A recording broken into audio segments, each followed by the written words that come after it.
students, now we will start our new topic, that is business and environmental protection. हमें हमारे environment को protect करने के लिए बिजनेस एक बहुत इंपॉर्टेंट रोल प्ले करता है।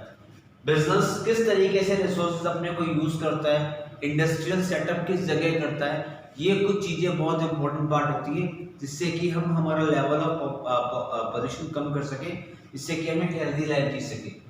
एक सीरियस इश्यू होता है जो कि confirm business managers and decision makers, अगर हमारे बिजनेस से एक एनवायरनमेंट को पोल्यूटेड होता है तो ये हमारे लिए बिजनेस मैनेजर और डिसीजन मेकर्स के लिए बहुत बड़ा इशू है कि हम क्या चीज किस तरीके से करें जो कि हम इजीली काम कर सकें, हमारा काम इजी वे में हो जाए, साथ में हमारे एनवायरनमेंट को पोल्यूटेड भी नहीं हो।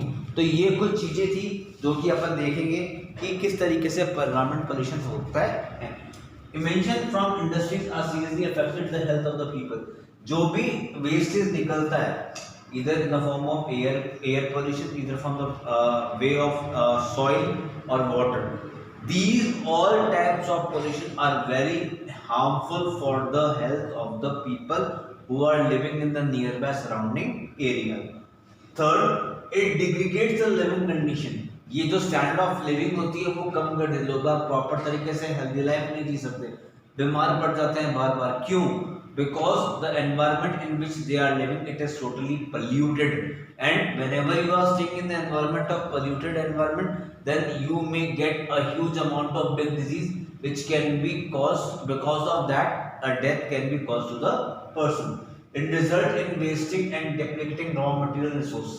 इससे क्या होता है कि जो भी वेस्टिंग होती है, जो रॉ मटेरियल होते हैं, वो जहाँ भी अपन रिसोर्सेज में डालते हैं, सब अपन सॉइल में अपने वेस्ट मटेरियल डाला, फैक्ट्री का निकला हुआ, इसमें बहुत सारे केमिकल्स हैं, तो that land, particular land will not be used for any other use, उसके लिए अपन और कुछ नहीं कर सकते, that land is totally being spoiled. तो इस तरीके से बहुत सारे रिसोर्सेज जो हमारे पास मिनिमम है, उनको अगर हम हार्मफुल केमिकल्स डाल के कहीं छोड़ देते हैं तो उससे उसका नुकसान बहुत ज्यादा हो सकता है।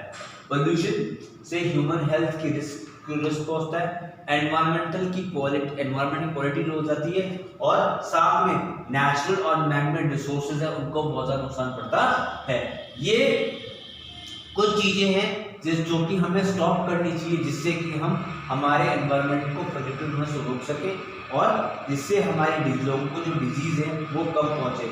इसमें बहुत सारी चीजें आती है, ह्यूमन हेल्थ आती है, एनवायरमेंटल क्वालिटी आती है, ये सब चीजें पोल्यूशन की वजह से सारी बर्बाद हो जाती है और इन सब से हमारे ह्यूमन बीइंग को बहुत ज्यादा नुकसान पहुंचता है।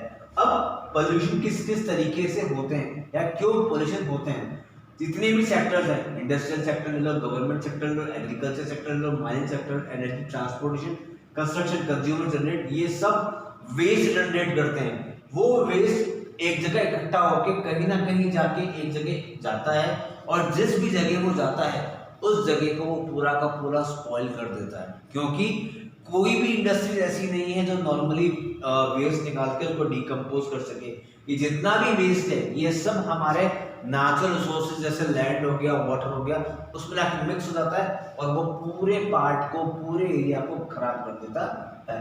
Business activity like production, distribution, transport, storage, consumption, goods and services, ये सब एक एनवायरमेंटल पोल्यूशन की प्रॉब्लम है जो कि हमारे एनवायरमेंट को बहुत बड़े लेवल तक पोल्यूशन प्रोवाइड कराते हैं, जिससे कि हम हमारे एनवायरनमेंट में जो जिसकी वजह से हम हेल्दी लाइफ नहीं जी पाते और हमें बहुत सारी प्रॉब्लम्स क्रिएट होती है।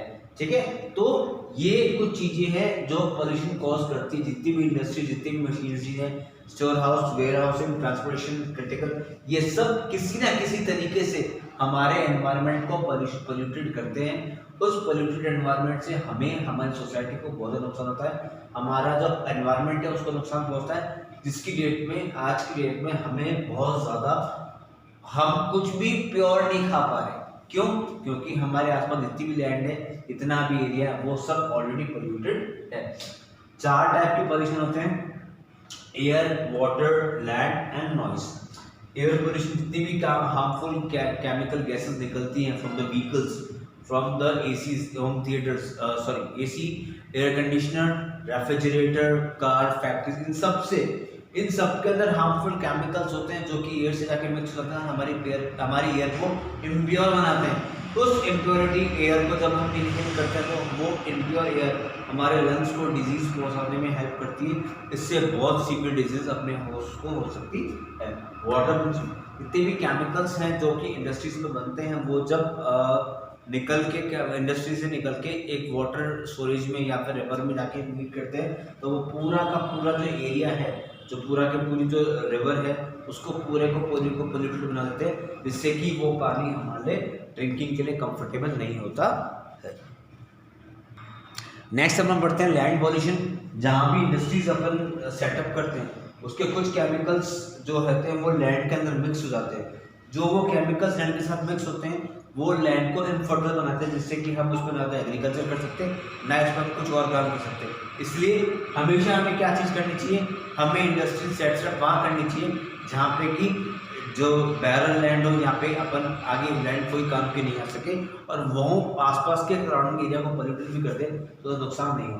नॉइज पोल्यूशन गाड़ी के हॉर्न से, लाउड म्यूजिक से, इन सब से एयर पोल्यूशन होता है जो कि हमारे ईयर्स को बहुत ज़्यादा हार्मफुल होते हैं। और बाकी सब इनके बारे में आप ऑलरेडी डिटेल में ऑलरेडी पढ़ चुके हो कि क्या क्या चीज़ें होती है और किस तरीके से हमें नुकसान पहुंचाती है।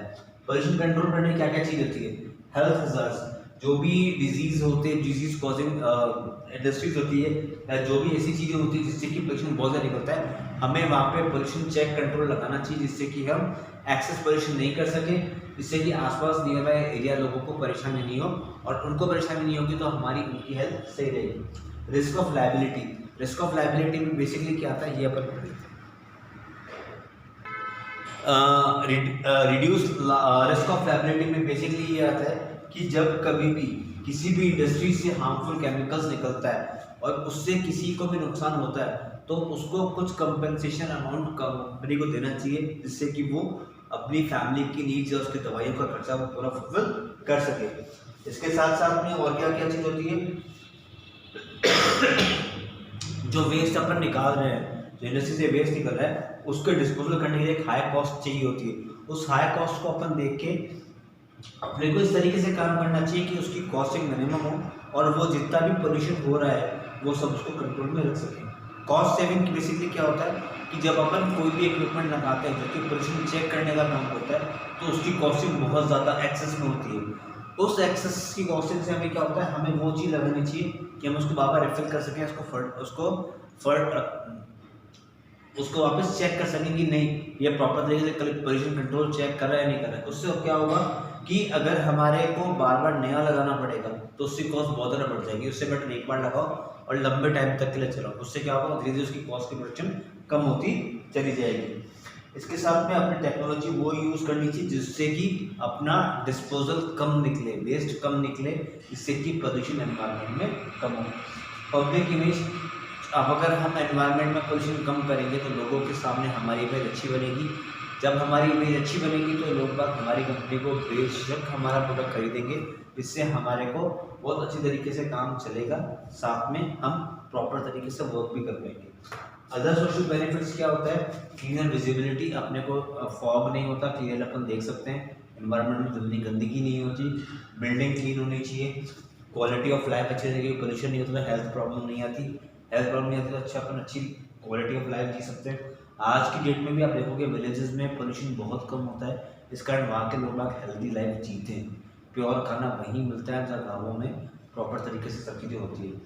नेचुरल प्रोडक्ट्स जो अपने पास अवेलेबल हैं, वो अगर उसके अंदर कोई केमिकल्स या कुछ नहीं डाला गया है तो वो आज की डेट में भी हमें प्योर सब्सटेंस में मिल सकते हैं। बट कंडीशन सिर्फ एक ही है क्या कि उसमें अपन ने ऐसा कोई केमिकल नहीं डाला हो जिससे कि वो पूरा का पूरा हार्म हो जाए। तो ये कुछ पॉइंट्स थे कि एनवायरनमेंट पोल्यूशन किस तरीके से होता है, क्या रीजंस होते हैं जिससे कि हमारी कंट्री, हमारे पूरे वर्ल्ड में पोल्यूशन होता है और उसका क्या क्या रीज़न होते हैं।